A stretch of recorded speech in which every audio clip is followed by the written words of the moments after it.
what it really characterizes a priori knowledge. I think for Russell, what is very important here is that if we know something a priori, then we don't know it empirically. And what does that mean? It means that if we know something a priori, then our knowledge is not derived from our experience and is not dependent upon our experience.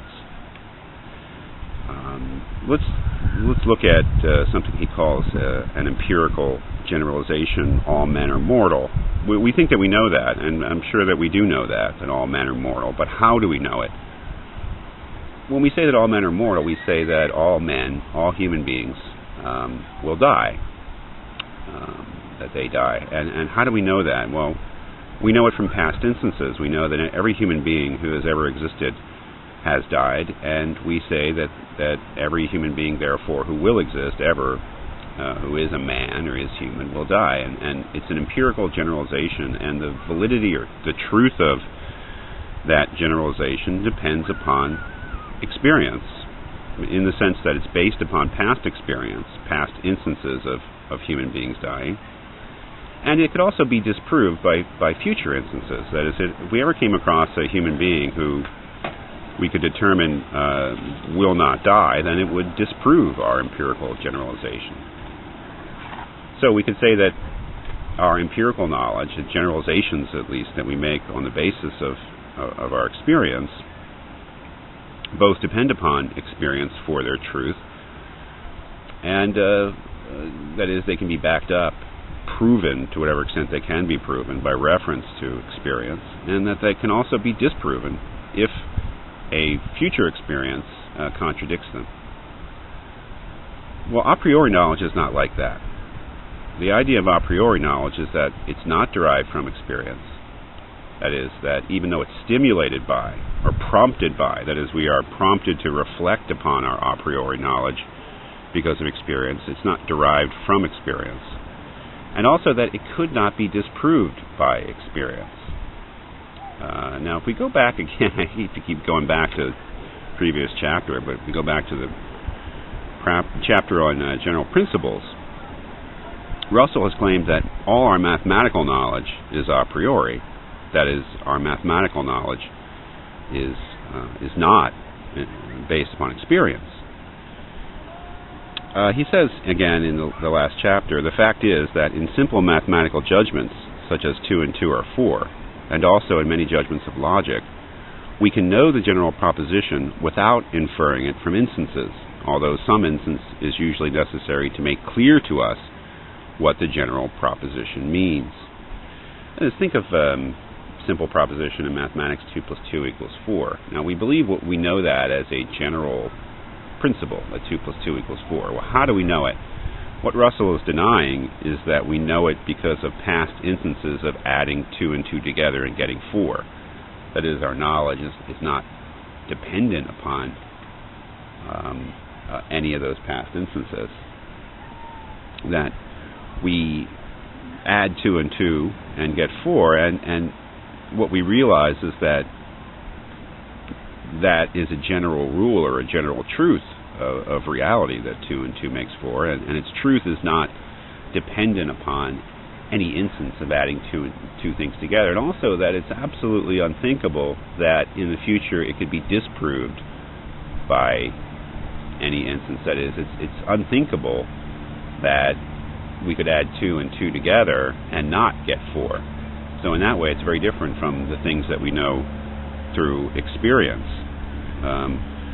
Any empirical notion that we believe we know, that all men are mortal, that there are no talking dogs, and so we can at least imagine worlds in which those empirical generalizations are not true. But we cannot imagine a world in which 2 and 2 does not make 4. And that tells us our a priori knowledge is of a different sort. That is, I'm going to go on a limb here and say that the truths that we know a priori are necessary truths. That is, they're necessarily true in the sense that they couldn't be otherwise. While our empirical knowledge, our knowledge derived from experience, it may be true, but it's contingently true in the sense that it could be different the world could be different. Our grasp of the world may be mistaken, and we might need to revise our knowledge. In any case, we can imagine worlds in which men are not mortal or men live forever. We can imagine that world, a possible world. There's nothing logically, inherently contradictory about it. But we can't imagine a world in which 2 + 2 does not equal 4. That would be of a very different order. So when Russell asked the question, how a priori knowledge is possible, he's really asking a very important question for his enterprise here, because a priori knowledge would be that kind of certain knowledge, that indubitable knowledge that he referred to in the opening.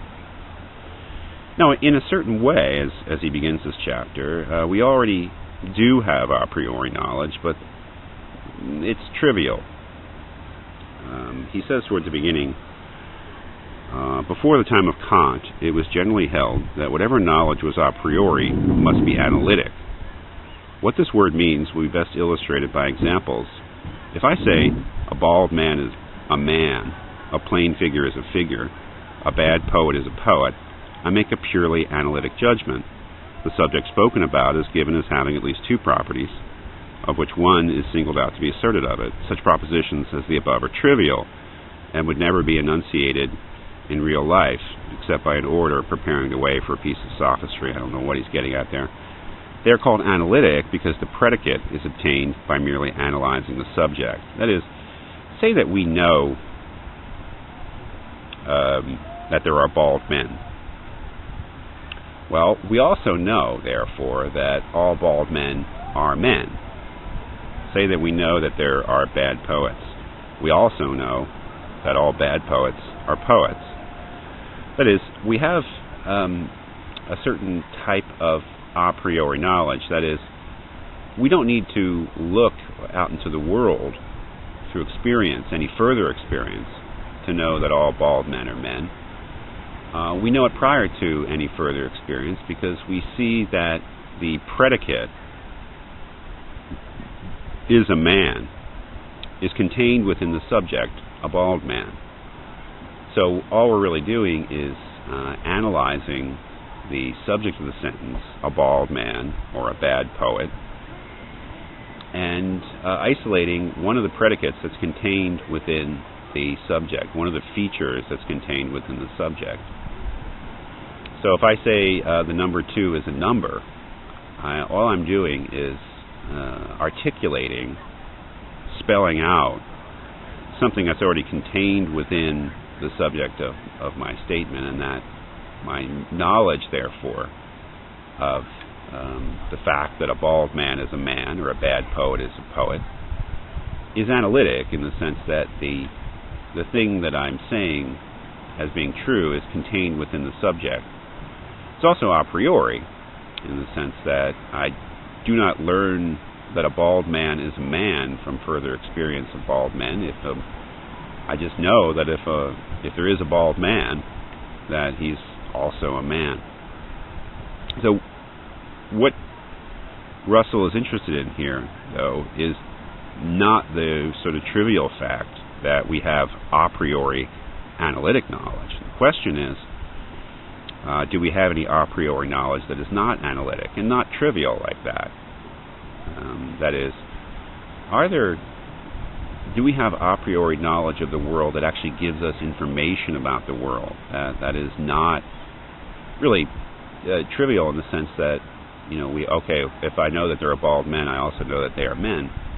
Is there any a priori knowledge I have that has that kind of certainty and that kind of independence from experience that is not merely analytic knowledge?